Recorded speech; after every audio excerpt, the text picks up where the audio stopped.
Question number 8, Kevin Hague. Thank you, Mr. Speaker. My question is to the Minister of Health and asks, what has he instructed the Ministry of Health to do to prepare New Zealand's health services for the impacts of climate change? The Honourable Dr Jonathan Mr. Coleman. Speaker, as with any public health issue, the Ministry is well aware of my expectation that they understand the risks and prepare to respond to any emerging health issues. With respect to climate change, the Ministry of Health is taking a wide range of preparatory steps, from preparing for extreme weather events to reviewing water safety plans and helping to detect exotic mosquitoes. Supplementary question, Kevin Hague. Can the Minister then explain why an Official Information Act request to the Ministry revealed no correspondence at all between the Minister and the Ministry concerning climate change? The Honourable Dr Jonathan Coleman. Well, the point is, Mr. Speaker, the Ministry is so well informed, having read the 2013 Gluckman report on New Zealand's changing climate and oceans, that noted the possibility of increases in the likelihood of mosquito-borne vectors establishing in New Zealand and increases in the numbers and severity of extreme weather events, that they've taken the initiative and just got on and done it themselves. Supplementary. Supplementary question, Kevin Hague.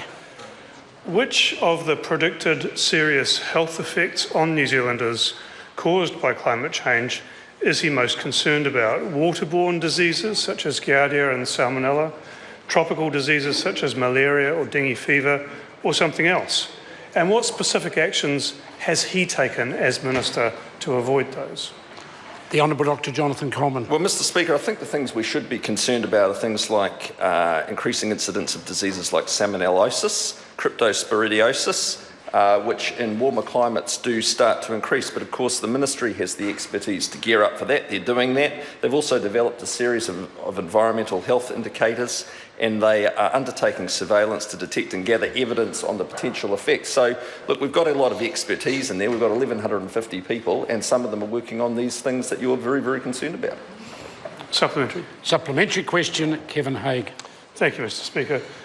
Does the Minister agree with Associate Minister of Health Peter Dunn, who said in a February 2015 speech that an outbreak of dengue fever in New Zealand brought about by the effects of climate change could conservatively cost $250 million and cause the death of 1 in 100,000 people exposed to the disease?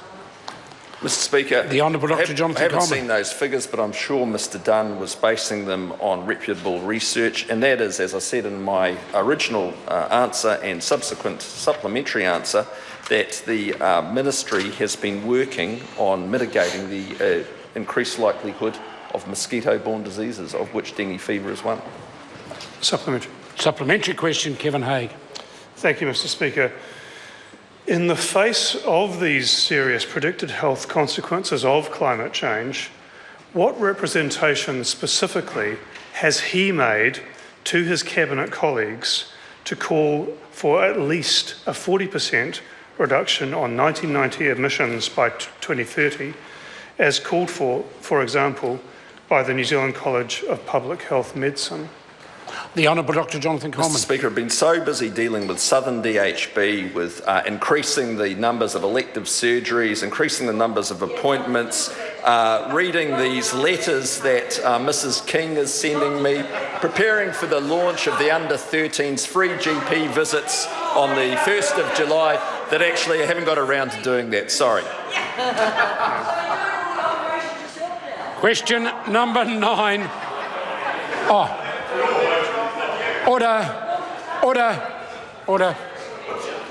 Point of order, Ron Mark. Thank you, Mr. Speaker. Mr. Speaker, I seek leave of the House to table a series of tweets dated the 24th of June 2015, one of which, between media and Marama Fox, one of which says that the Speaker ordered Tūroro Flavel to change his Hansard.